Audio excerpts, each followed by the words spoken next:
sou a professora Rebeca e este é o segundo episódio da série sobre história da música renascentista à contemporânea. Hoje falaremos sobre o Renascimento e o Barroco na música. Vamos lá? Como já tínhamos falado anteriormente, o período da Renascença se caracterizou na história da Europa Ocidental, sobretudo pelo enorme interesse ao saber e à cultura, particularmente a muitas ideias dos antigos gregos e romanos. Tudo que era considerado profano vai entrar em cena na música renascentista, não sendo menos importante a música sacra também. Inclusive em escrever peças para instrumentos, já não usados somente para acompanhar vozes. No entanto, os maiores tesouros musicais renascentistas foram compostos para a igreja, no estilo descrito como polifonia coral ou policoral, e cantados sem acompanhamento de instrumentos. Mas o que seria essa polifonia? A polifonia é uma palavra que vem do grego e que significa de muitas vozes. É um termo musical para designar várias melodias que se desenvolvem independentemente, mas dentro da mesma tonalidade. As composições polifônicas têm várias partes simultâneas e harmônicas. As partes são independentes, mas de igual importância. Embora a música polifônica seja primordialmente vocal, o termo também pode aplicar-se às obras instrumentais.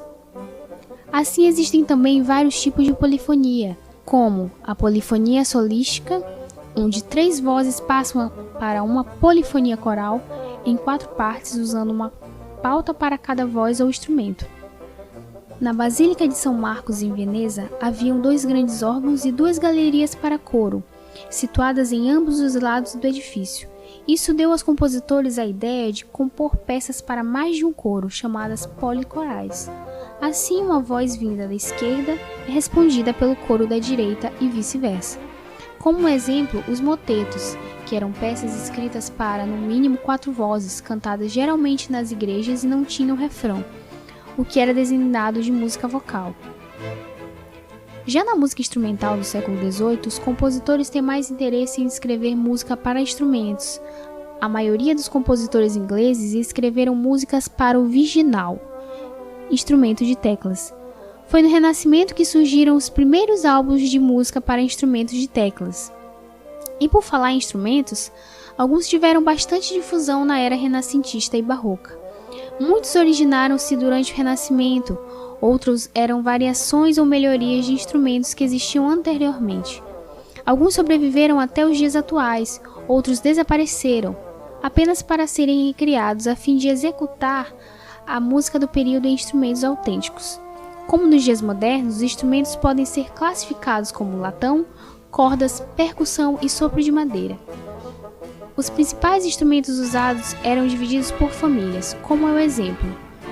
O latão, temos o cornete, feito de madeira e tocado como um gravador, usando um bocal de xícara como uma trombeta. Os trompetes antigos não tinham válvulas e estavam limitados aos tons presentes nas séries de sobretons.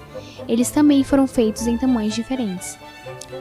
O sackbut, às vezes sackbut ou sagbut, um nome diferente para o trombone que substitui o trompete em meados do século XV. Cordas. As cordas eram usadas em muitas circunstâncias, tanto sagradas como seculares. Alguns membros dessa família incluem o viol. Este instrumento, desenvolvido no século XV, geralmente tem 6 cordas, geralmente tocada com um arco, que evoluiu para a família do violino. Temos a lira, sua construção é semelhante a uma pequena harpa. Temos a harpa irlandesa e o alaúde, que é um instrumento musical da família dos cordofones. Em percussão, temos alguns instrumentos renascentistas que incluíam o triângulo, o pandeiro, os sinos, a cimbala, o tamborinho e vários tipos de bateria. Sopros de madeira. Temos o clarinete, o saxofone moderno, o oboé, o fogote e a flauta transversal, que é semelhante à da moderna como um orifício na boca perto da extremidade, rolhada e orifícios para as costas ao longo do corpo. Temos também o cravo, que é antecessor ao piano, sendo um instrumento de grande importância no período, contendo som de corda semelhante ao da harpa. Aos finais do movimento renascentista, foi formado um grupo chamado os Últimos Renascentistas, ou melhor, madrigalistas, que traziam o gênero madrigal italiano, que foi uma manifestação artístico-musical por excelência em toda a Itália. Insere-se no movimento humanista ao procurar a adequação perfeita entre o texto e a música e ao explorar ao máximo a expressividade poética.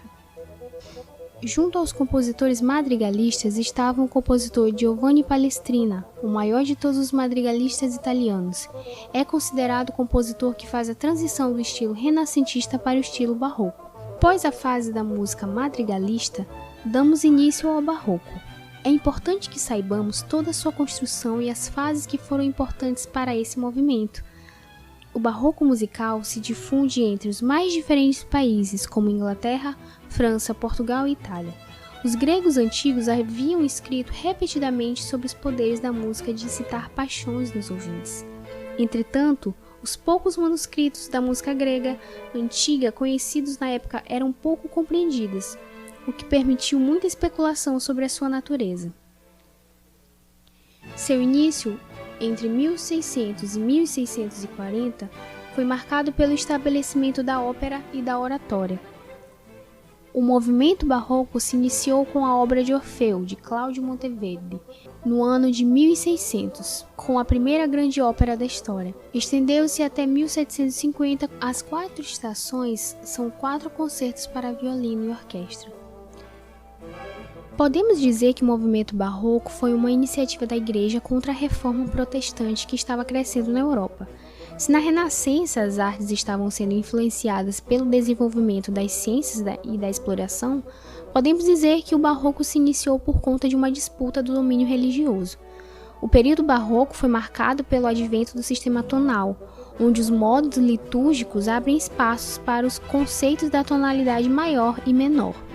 Um dos pontos mais importantes da música barroca é que a música instrumental ganha tanta importância quanto a composição da música vocal. Agora vamos conhecer algumas formas vocais do barroco. Monodia. A monodia é um estilo bem simples de música constituída por apenas uma única linha melódica acompanhada por uma linha de baixo. Moteto. É uma composição contrapuntística escrita para coro. Mas como diferenciar uma monodia de um outro estilo do barroco? E essas formas também estiveram presentes nos períodos anteriores? É muito simples. A monodia é semelhante ao canto gregoriano, mas ela ganha acompanhamento de instrumentos anteriores ao barroco, como o cravo. E o modelo, que era uma composição para pelo menos 4 vozes, também ganha acompanhamento de instrumento. Vamos ver a diferença? E essas são as outras formas vocais do barroco.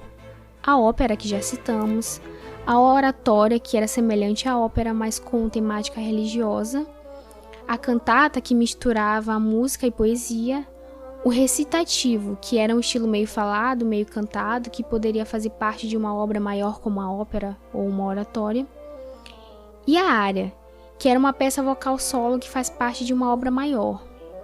Geralmente os compositores utilizavam a área para demonstrar a emoção e o sentimento dos personagens, o que vai ser mais visto no período do romantismo. Agora, algumas formas vocais do barroco. A toccata. A toccata era um estilo musical de grandes proporções para instrumentos de teclas que permitia o improviso. Fuga.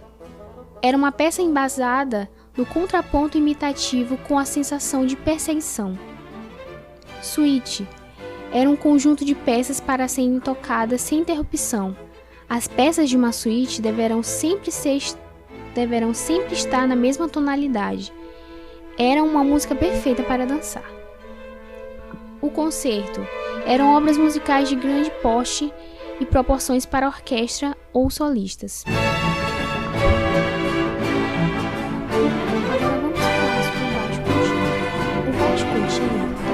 Instrumental mais grave e não interrompida numa composição. Ela é destinada a sustentar a tonalidade musical, como o próprio nome já diz. O baixo contínuo não sofre interrupção durante uma composição musical. Ele sempre cria texturas sem um padrão de repetição. conforme você pode perceber nas músicas atuais. E qual é os principais instrumentos do período barroco? Nas teclas podemos citar o órgão e o clavicórdio. Já na área das cordas podemos citar o alaúde, o violino, a viola gamba. Na família dos instrumentos de sopro podemos citar o fagote e o oboé. Vamos ao exercício?